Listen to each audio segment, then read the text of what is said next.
yaitu materi tentang the visioning phase. Slide selanjutnya. Oke, baik. Di slide selanjutnya itu ada komponen pada visioning phase. Nah, komponen-komponen yang ada di visioning phase itu antara lain adalah inisiasi dan mengelola proyek, terus kemudian memahami situasi dan visi bisnis, terus kemudian dokumentasi dan konfirmasi analisa bisnis. Oke, next slide selanjutnya. Yang pertama, inisiasi dan pengelolaan proyek. Nah, di inisiasi dan pengelolaan proyek ini ada berbagai macam, yaitu yang pertama, penting untuk mengelola proyek, perencanaan strategis, sama seperti halnya proyek bisnis dan SI lainnya. Terus yang kedua, sama seperti project manager, CIO mungkin tidak memiliki kewenangan terhadap individu yang dibutuhkan untuk berpartisipasi dalam upaya perencanaan, apalagi mengharap fasilitas dan mendapatkan input dari partisipan. Terus selanjutnya, maka dari itu ada baiknya dimulai dari mengembangkan sebuah project plan yang dapat menjelaskan upaya perencanaan, sumber daya, dan jadwal. Kemudian juga pastikan bahwa project team mengerti apa prioritas dari upaya perencanaan strategis dan mampu berkomitmen pada jadwal. Terus yang terakhir, tanpa adanya berkomunikasi dan prioritas, upaya perencanaan akan tertunda sebagai tanggung jawab dukungan operasional, kemudian proyek lain akan mengambil alih. Oke, slide selanjutnya, aktivitas di inisiasi dan pengelolaan proyek. Nah, yang A di poin A adalah finalisasi sasaran, tujuan dan ruang lingkup. Terus kemudian yang B, identifikasi sumber daya, peran dan tanggung jawab. Terus wawancara dengan partisipan. Terus C, konfirmasi penyampaian dan work plan. Terus yang poin D, ada template draft penyampaian. Terus yang poin E, ada umumkan proyek, jalankan sebuah orientasi proyek. Terus kemudian yang F, bentuk tata kelola ongoing, project, komunikasi, dan laporan status. Terus kemudian yang G, review dan konfirmasi project plan. Oke, slide selanjutnya. Finalisasi sasaran, tujuan, dan ruang lingkup. Di poin slide ini adalah menetapkan dan mendokumentasikan dengan jelas sasaran dari proses perencanaan, tujuan termasuk menyatukan, menjelaskan pemberian pernyataan yang menunjukkan perlunya tujuan dari penyelesaian dari perencanaan strategis SI. Contohnya adalah tipikal sasaran dari perencanaan strategis SI adalah yang pertama, meninjau situasi bisnis saat ini, terus kebutuhan bisnis, terus kemudian peningkatan proses bisnis dan arah bisnis di masa depan.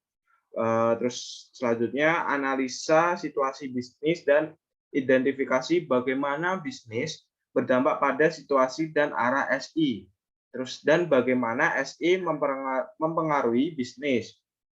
Terus selanjutnya, meninjau situasi SI saat ini termasuk aplikasi bisnis, penyimpanan informasi, infrastruktur teknis, dan organisasi dan proses. Oke, slide selanjutnya.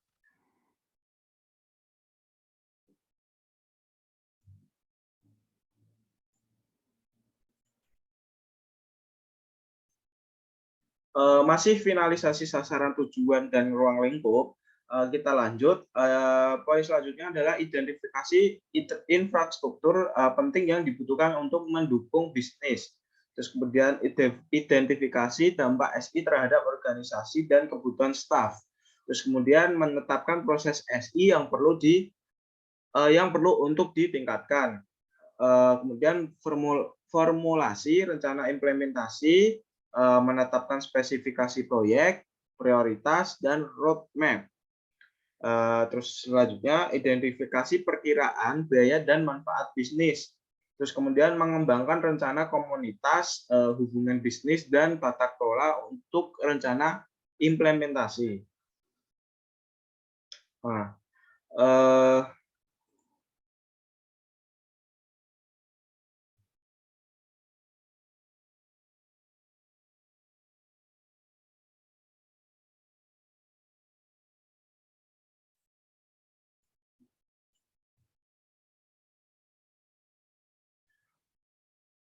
masih finalisasi sasaran, tujuan, dan ruang lingkup.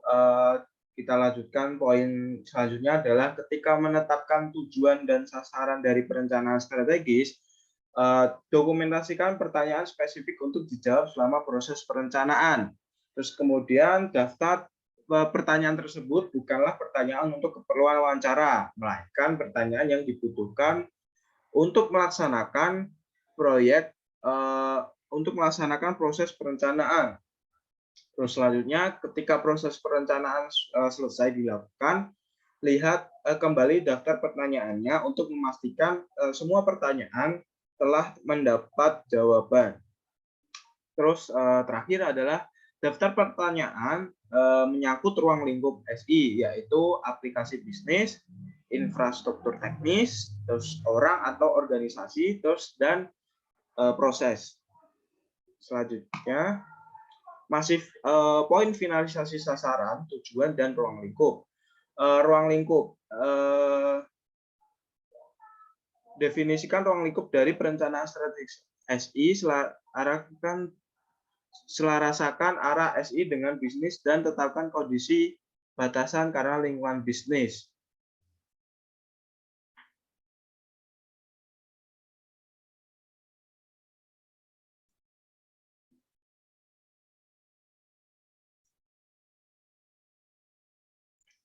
Oke, baik, kita lanjut.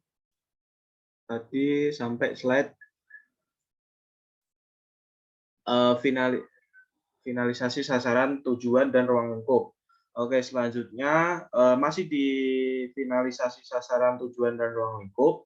Di poin ini ada pemberian ruang lingkup akan memetakan batasan perencanaan. Terus kemudian ruang lingkup juga harus mengidentifikasi kerangka waktu atau time frame dari horizon perencanaan. Terus kemudian juga mempertimbangkan perkembangan teknologi dan perubahan lingkungan bisnis. 2-3 tahun merupakan horizon waktu yang paling baik. Oke, selanjutnya meskipun horizon waktu perencanaan 2-3 tahun, pembaruan perencanaan haruslah setiap tahun gitu. Jadi setiap tahun juga ada perubahan gitu ya. Oke, selanjutnya perusahaan juga harus meningkatkan kecepatan strategis yang diterapkan agar dapat mengikuti perubahan teknologi dan bisnis. Slide selanjutnya, identifikasi sumber daya, peran, dan tanggung jawab wawancara partisipan. Oke, ini ada poin yang pertama di awal proses perencanaan evaluasi, apakah organisasi memiliki sumber daya yang dapat digunakan untuk menyelesaikan proses perencanaan strategis SI secara sukses dan tepat waktu. Terus kemudian sumber daya eksternal akan sangat berguna dalam fokus pada upaya perencanaan untuk menjamin penyelesaian secara tepat waktu. Terus poin selanjutnya, dokumentasikan peran dan tanggung jawab spesifik dari semua orang yang terlibat dalam upaya perencanaan. Terus poin selanjutnya, identifikasi peran bisnis dan SI dan juga peran konsultan. Dokumentasi tanggung jawab dari berbagai pihak yang terlibat dalam proses perencanaan dan identifikasi tingkat kewenangan dan tanggung jawab membuat keputusan. Selanjutnya identifikasi individu Untuk wawancara minimal 25 orang dari bisnis dan SI di organisasi, bisa lebih tergantung ukuran dan struktur organisasi gitu ya.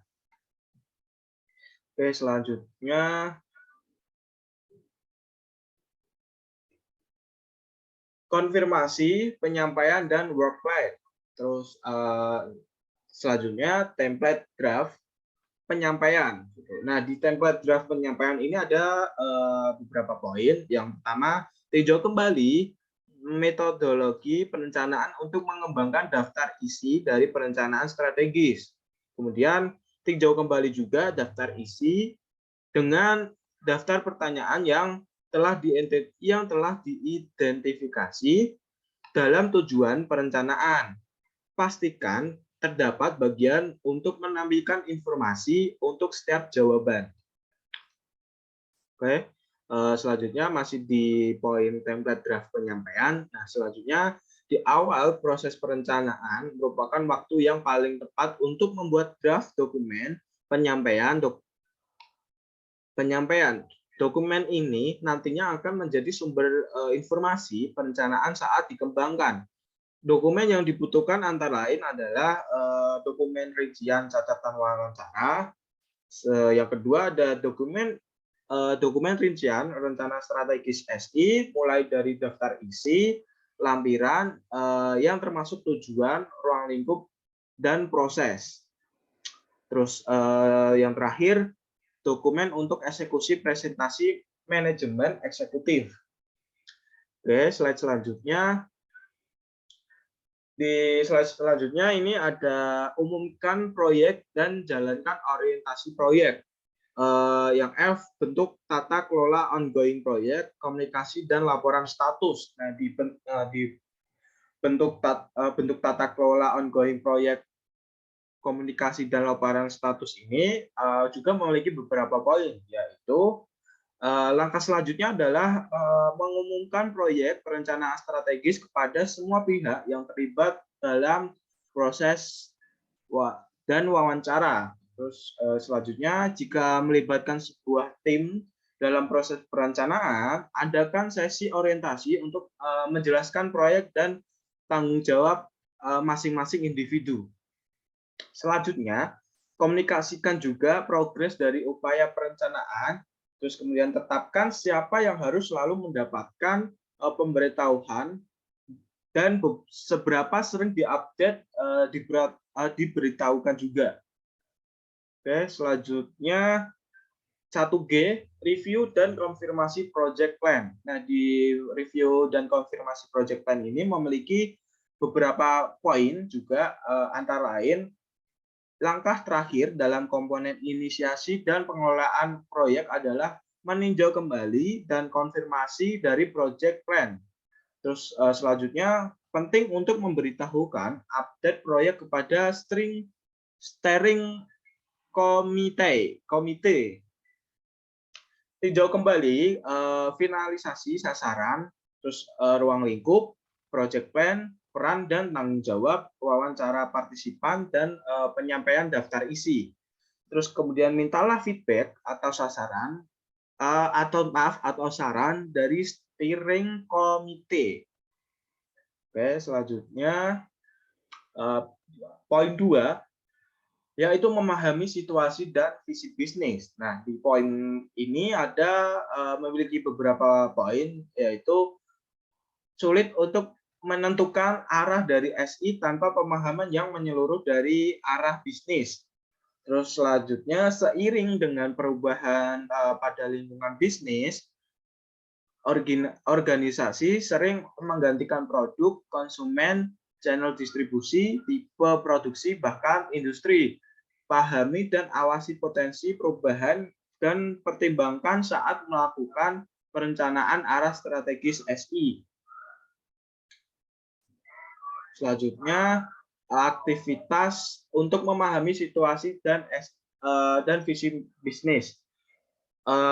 Poin pertama, review dokumentasi bisnis. Yang kedua, mengembangkan pertanyaan wawancara, survei, dan struktur workshop bisnis. Yang ketiga, penjadwalan wawancara dan workshop. Poin yang keempat, menjalankan wawancara, workshop, dan survei. Poin kelima, dokumentasi wawancara, workshop, dan survei. Yang poin keenam, review dan konfirmasi input bisnis. Astagfirullah ya.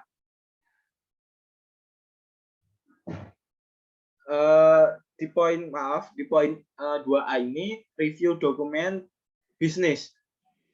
Di poin review dokumen bisnis itu memiliki beberapa poin. Ya, yang pertama, mulai memahami bisnis dari meninjau dokumentasi bisnis. Contoh dokumen bisnis, rencana bisnis, bahan perencanaan, dan perencanaan departemen. Kemudian brosur, literatur, penjualan, dan pemasaran brosur produk. Terus selanjutnya organization card dari eksekutif dan departemen. Selanjutnya laporan tahunan, terus selanjutnya laporan status dan bulanan dan tahunan. Selanjutnya update keuangan kuartal, informasi investor, dan yang terakhir adalah budget dan presentasi perencanaan budget dan lain-lain.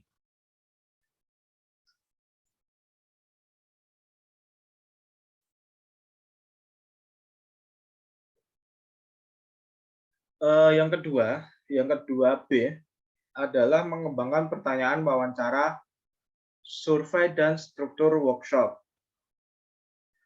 Di poin ini, yang pertama, alat utama untuk mendapatkan informasi dan input untuk perencanaan strategis SI adalah melalui diskusi atau wawancara, juga workshop dan survei.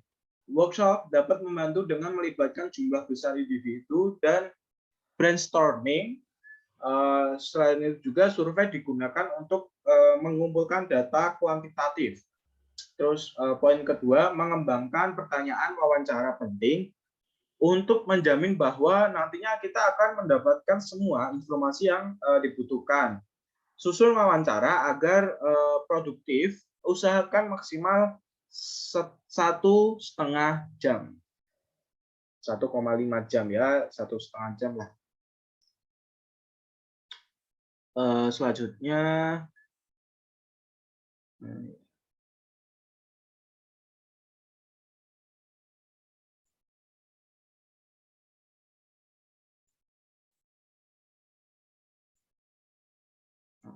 Selanjutnya masih poin mengembangkan pertanyaan wawancara, survei, dan struktur workshop.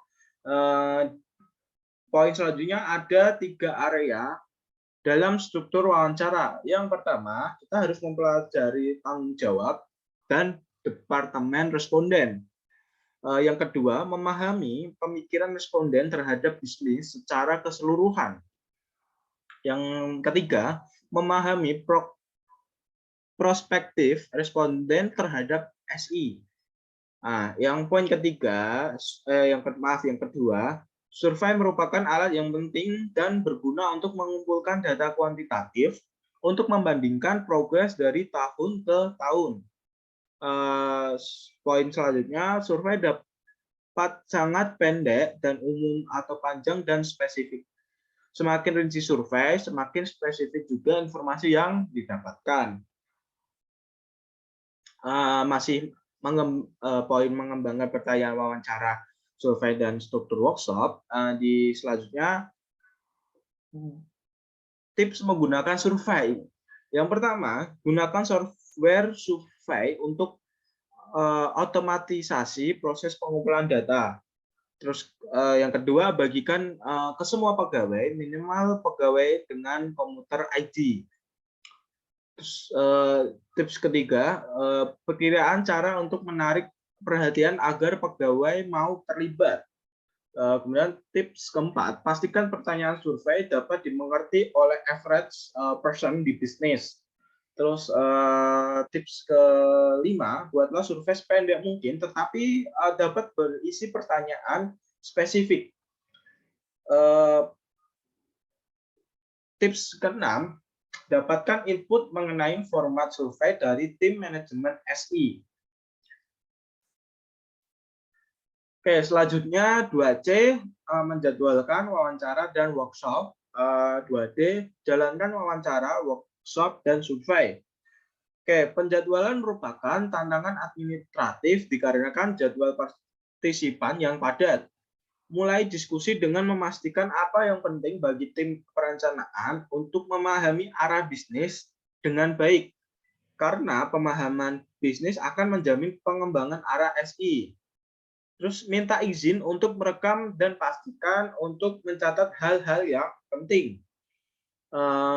Pertimbangkan juga jawaban responden sebelum menganggapnya sebagai fakta. Terus selanjutnya 2E, dokumentasi wawancara, workshop, dan survei. 2F, review dan konfirmasi input bisnis. Dokumentasikan rincian catatan wawancara. Nah, catatan itu akan berguna untuk proses selanjutnya, sehingga tidak perlu mengulang wawancara. Jika responden minta rahasiakan, maka jangan dokumentasikan. Dokumentasikan hasil survei dan kemudian simpulkan hasil masing-masing pertanyaan. Sediakan juga informasi status untuk pihak yang terlibat dalam proses perencanaan.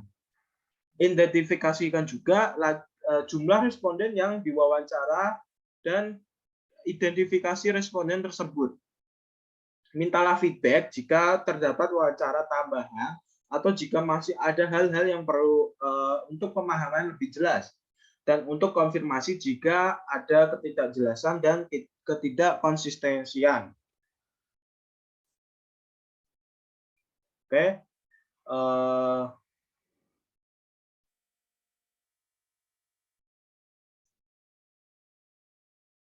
terima kasih